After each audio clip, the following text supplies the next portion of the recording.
Can the U.S. economy actually deal with, a possible onslaught of interest rate hikes? So the U.S. economy is actually in pretty strong shape. So if you look back a year, the U.S. economy grew more than 5.5%. It was really the big reopening year.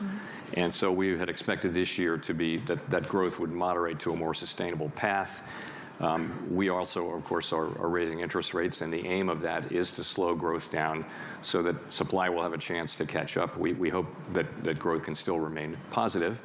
But if you look at the strength of the economy, households are in very strong financial shape. They've still got a lot of excess savings from forced saving from not being able to travel and things like that, and also from fiscal transfers. So households are overall, not every household, and not the ones at the lower end of the income spectrum, but overall in strong shape. The same thing is true of businesses. Very, very low rates of default and things like that. Lots of cash on the balance sheet.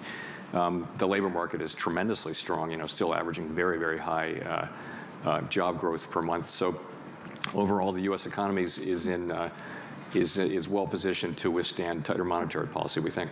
But is it automatically a trade-off between fighting inflation or taking care of the economy? And how far are you willing to go with interest rate hikes? So I guess I'd say it this way.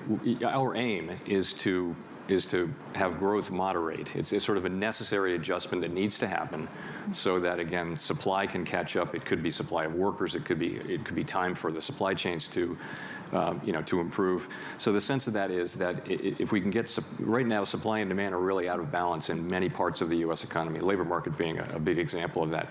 We need to get them better in balance so that inflation can come down. And that's the aim of what we're doing. Now, we don't have precision tools. Obviously, monetary policy, famously a blunt tool. That is our aim. That is our intention. We think that there are pathways for us to achieve that, to achieve the path back to 2% inflation while still sustaining a strong labor market. We believe we can do that. That is our aim.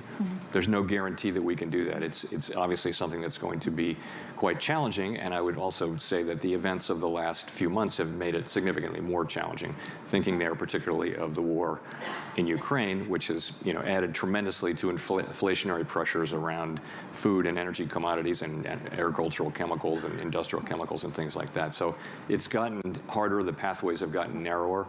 Nonetheless, that is our aim, and we believe that there are pathways to achieve that.